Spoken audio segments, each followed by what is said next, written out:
Good evening. Good evening, John Augustine here.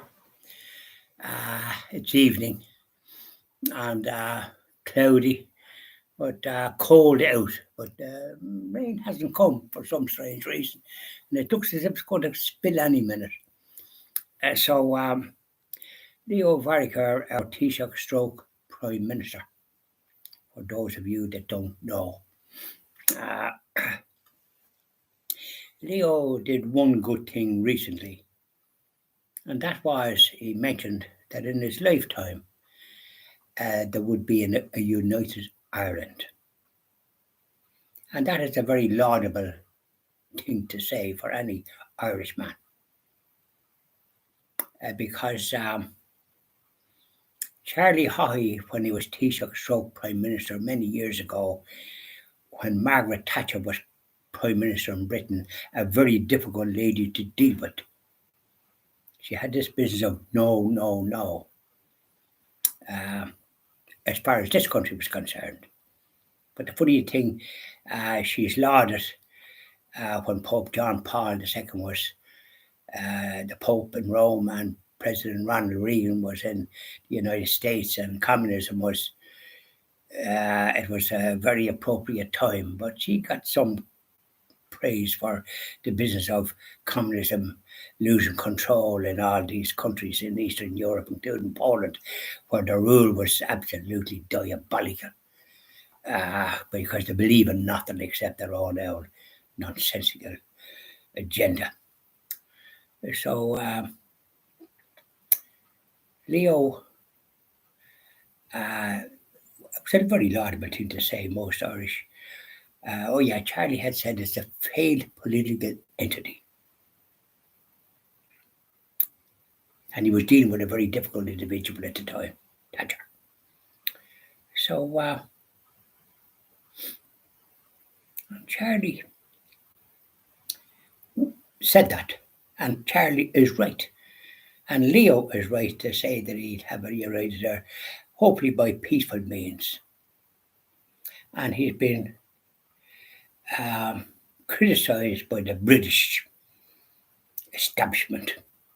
Have they ever learned anything from their bad experience in this country?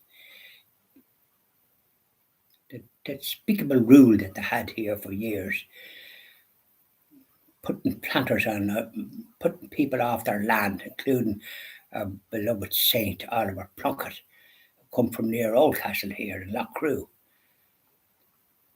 during the Cromwell period.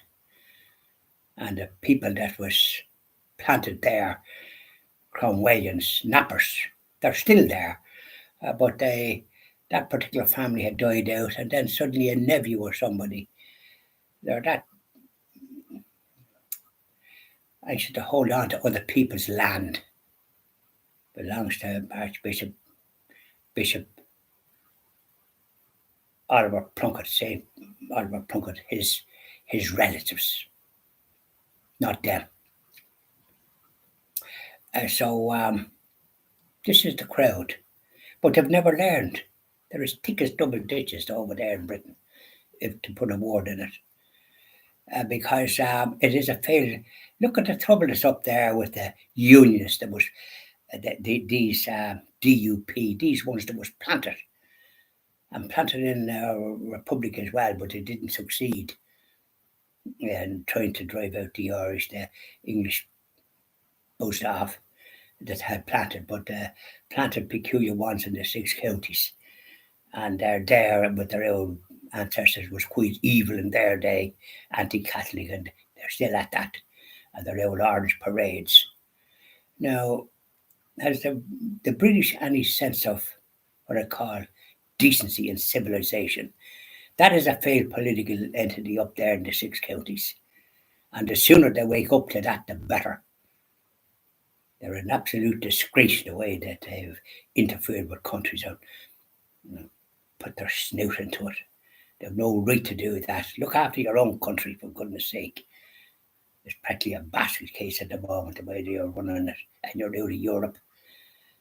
And the way you're going on, I don't know who's going to support you. No, I wouldn't if I had nothing to do with things here. No, sorry. Uh, you committed too much with the penal times and the persecution of Catholics and the destruction of our monasteries and churches. You better put them back again. You destroy them, your old ancestors, and you still got the same breed. They're the Anglo-Saxon breed. So he was quite right. Most Irish men and women would not be of the same view. The sooner you get out of there, the better. And those ones that want to consider them British, allow them to go over there, the same as you did with the ones in Hong Kong. Give them the opportunity to go over there and live there, if that's what they want. They want to be British, and the Orange men with them off the go, the DUP and that ilk. And let us have a proper united Ireland with people that have respect for one another. That's the basis of civilization, and respect for life, from beginning to from conception to natural death, and respect for the sanctity of marriage and the sanctity of children. You're now inflicting some kind of evil on children, and there's objections to it from decent, civilized people. You want to kind of take your snoot out of it and let the people paddle their own canoe, and paddle your own canoe properly over where you are, and just get out of this country, for goodness sake. You don't belong here. You're not welcome. So I support Leo. The sooner the better. They were united, and that respect and all the rest of it. And they don't start taking the cod up there. Don't leave it a fifth column there that'll start interfering with our democracy, which is the envy of the world. We have rules and respect for people, and that's a good thing. There's one little defect that we have. People that rent properties should have rights, permanent tenancy, if that's the wish, and they shouldn't allow to be charging exorbitant rents. That's immoral.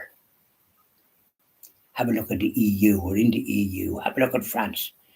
Do what they do, and don't be wasting your time copying Britain or any of those countries that have no respect for their citizens.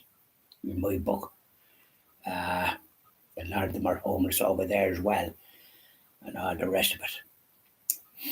They wanted asylum seekers to go to some place in Africa where there was a civil war. So,